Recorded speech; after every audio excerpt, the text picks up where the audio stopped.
If you're listening right now, we have a very specific mission for you today. We are going to explore a highly provocative and honestly, a pretty uncomfortable question. It's definitely one that gets people fired up. Yeah, exactly. Yeah. The question is being poor a choice? Right. And before you formulate an answer or react to the premise, let me just set the stage for what we're actually analyzing here.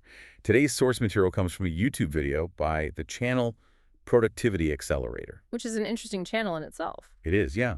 And the creator filmed this as a reaction to a Jubilee video. And if you're familiar with Jubilee, their whole format is bringing together groups to debate opposing viewpoints. Right. They put people from total opposite ends of a spectrum in a room together. Exactly. And in this specific Jubilee video, they brought millionaires and poor people together to debate wealth. And one of the core questions they tackled was, whether being poor is a choice. Which is an incredibly loaded question. I mean, it typically triggers a lot of immediate, deeply personal reactions. Oh, absolutely. But what we are doing in this deep dive is filtering that question entirely through the lens of our source material. The creator of Productivity Accelerator approaches this strictly from the perspective of time management and personal productivity. Right. They're not giving us a lesson in complex macroeconomic theory, they aren't discussing inflation rates, and they are not diving into monetary policy. They are looking at the micro level of daily habits. And I want to make this super clear for everyone listening. Our goal here isn't to judge or to endorse or to condemn the creator's viewpoint. We are just here to break down the mechanics of their argument. Yeah, we're acting as a neutral lens. Exactly. We just want to understand how this video presents the idea that everyday choices compound over time and how it links those choices to financial outcomes. And it is a really valuable exercise for anyone tuning in, regardless of where you currently stand financially. The goal is to unpack the mechanics of human behavior as presented in the source. Why do people make the choices they make? And what do those choices actually cost them in the long run? Because it's about patterns, right? Right. By examining this specific framework, we can hold a mirror up to our own daily routines and see if the patterns align with what the creator is describing. Okay, let's unpack this. Because the creator actually starts by answering the question, is being poor a choice? With a very clear, definitive no. Which might surprise some people, given the channel's focus on productivity. Right. They begin by acknowledging the nuance of the global situation. Yeah. They argue that for a small contingent of people globally, being poor is absolutely not a choice. Yeah. It all comes down to the geographic lottery. The source makes a very distinct point about where you happen to be born. The creator explains that if a person wants to achieve wealth by global standards, that economic advancement might literally require moving to a place like the U.S. or another developed Western country. But for some people around the world, making that move is it's simply impossible. It is. They use this phrase, the dice was rolled for you. How does the video frame the reality for someone in that situation? Because it seems like they're really trying to set a baseline before they even touch on productivity. They are establishing that you might have the drive, you might have the intellect, and you might desperately want to increase your wealth, but the opportunity just isn't present in your environment. Right, your surroundings just don't support it. Exactly.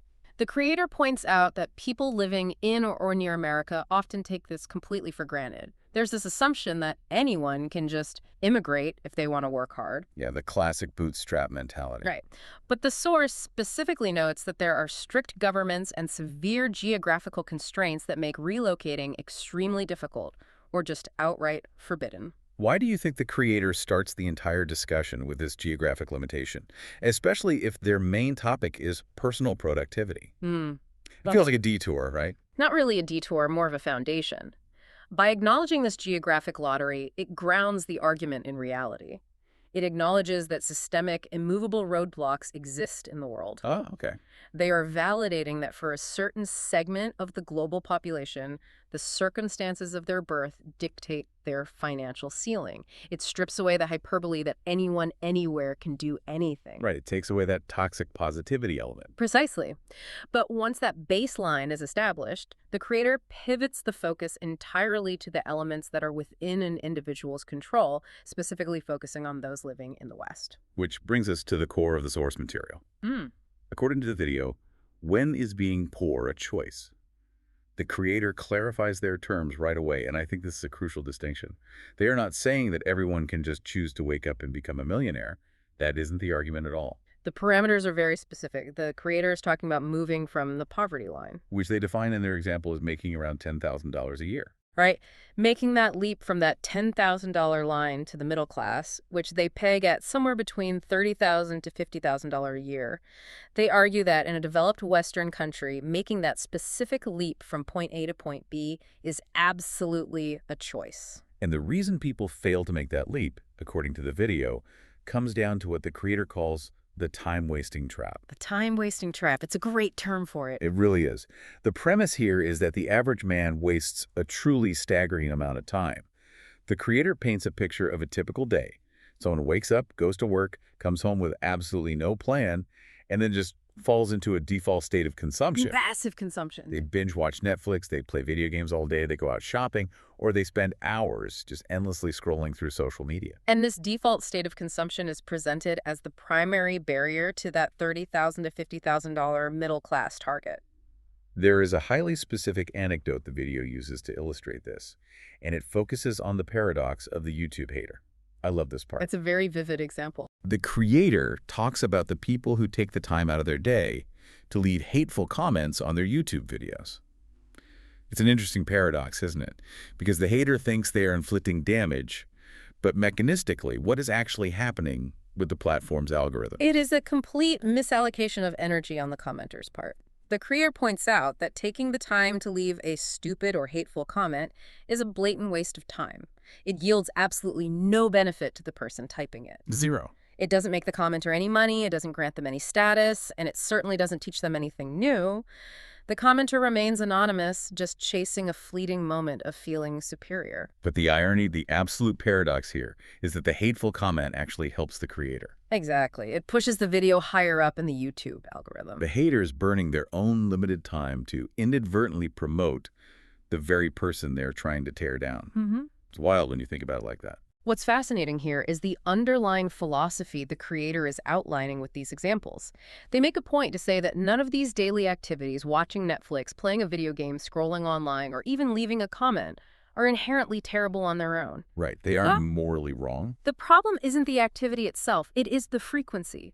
It is the fact that doing these things every single day acts as a barrier. If you are doing these things constantly, you are actively choosing not to do the things that will move you from point A to point B. The video argues that the only thing that will get you more money is taking the necessary steps to improve your situation, doing A, B, and C over a long enough timeline.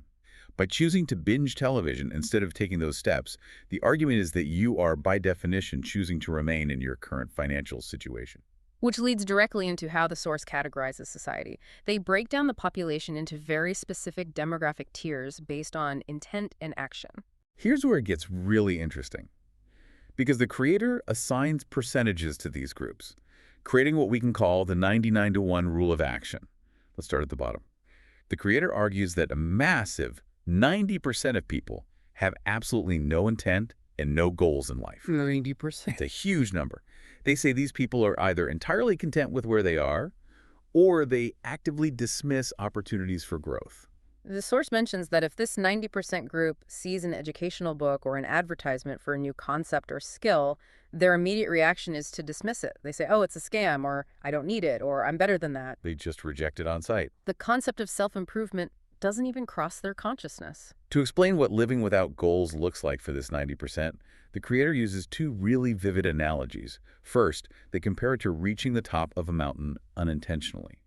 How does the video break down the futility of that scenario? The idea is that if you somehow manage to stumble your way to the peak of a mountain without meaning to get there, the accomplishment is meaningless to you. Because it was an accident. Because you didn't have a plan. You don't even realize what you've achieved. You have no idea how to replicate the success, and you inevitably just end up walking right back down to where you started. The second analogy compares this group to digging for treasure without a map. If you don't have a map and a defined starting point, you're just wandering aimlessly on a beach, digging in random spots, hoping to get lucky. And as the creator points out, you probably will never find the treasure unless it happens completely by random chance. And if it does happen randomly, was it really worth the effort of all that aimless digging in the first place? That encapsulates the bottom 90% in this framework. They lack goals, and therefore they lack a destination. They are just wandering the beach. But then the video moves up to the top 10%. And the video actually poses an interesting challenge for anyone who consumes educational content, which includes anyone tuning into this deep dive right now. It forces you to ask, are you actually taking action, or are you just consuming? It's a tough mirror to look into. Because understanding you might be deficient in certain skills and having a genuine desire to learn and get from where you are now to that next step puts you in this top 10% ambition tier. If you're listening right now, you fall into this category. However, the creator issues a massive warning about this group. Simply being in the top 10% is not enough because there is a severe trap hidden inside it. The creator estimates that out of this top 10%, about 8 to 9% are caught in this trap of passive consumption. The 8 to 9%. They have ambition, they want to learn, and they consume educational content, again, much like listening to a deep dive like this one, but they rely entirely on wishful thinking. What is the psychology behind that trap? Why do people in that 8 to 9% feel like they're making progress when they actually aren't? The creator notes that they interact with these people all the time. These are individuals who feel they are plenty productive because they watch educational videos or read books. It tricks the brain into feeling a sense of accomplishment. You get the dopamine hit of learning. But when the creator asks them, okay, what is your concrete goal? They have no answer. They think they are on the right path because they are gathering information, but they are going nowhere because they aren't taking any objective action. They are just hoping that by watching enough content, the things they want will eventually materialize out of thin air. Which isolates the elite 1%. The creator argues that the final 1% is separated from the pack by one simple thing: objective, long-term action. The 1% understands that taking action over a long enough timeline gives them a good chance of getting what they want. And there is a really profound point made here about failure. How does the source view failure for this 1% group? According to the source, even if you take action and fail, you are still successful by most metrics because you actually did something objective. The creator uses the example of writing a book. Hmm. If you are in the 1%, you actually sit down and write the book. Maybe it's not perfect. Maybe it completely fails to sell. But you still wrote a book. You created a tangible output. You defined what you wanted your future to look like, and you put real, tangible effort into achieving it. That fundamentally separates you from the 99% of people who just daydreamed about it while scrolling online. Taking that kind of objective action requires a specific blueprint. The creator argues that it doesn't matter what your ultimate goal is. You could be trying to become an Olympic athlete, you could be aiming to be an expert martial artist, or you could be trying to write a comic book. Whatever the field, whatever the goal, the source outlines 3 mandatory ingredients for achieving success. The 3 keys. Let's break them down carefully, starting with key number 1, which is grit. Grit, as defined by the creator in this context, is a specific type of mental fortitude. It is not just about working hard.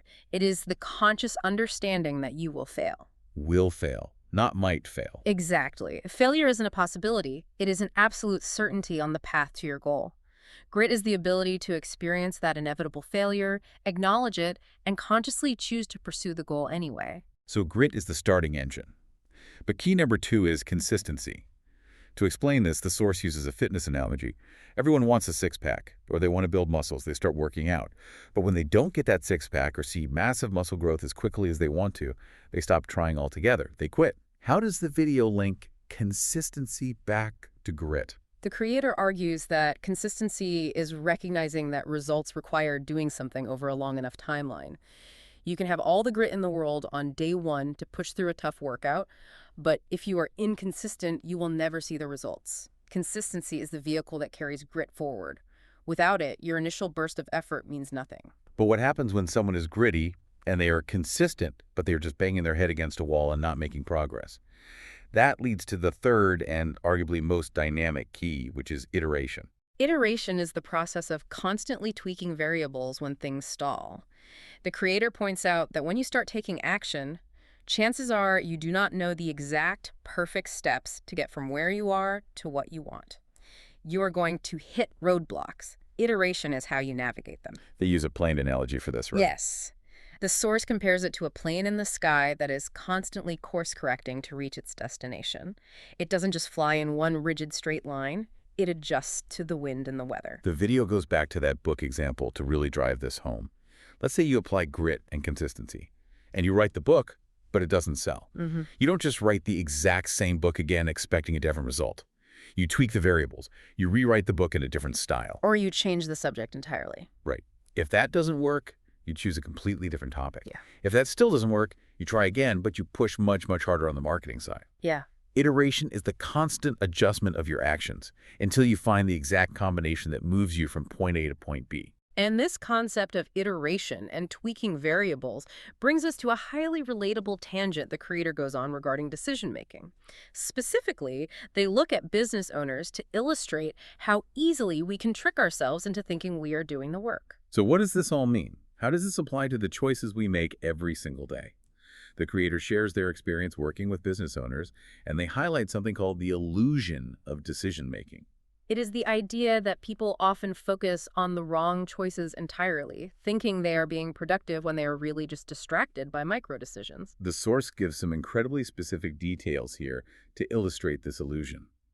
Imagine a business owner. Instead of focusing on the difficult actions that directly lead to their ultimate goal, like iteration, they get bogged down in microscopic decisions that do not matter. They major in minor things.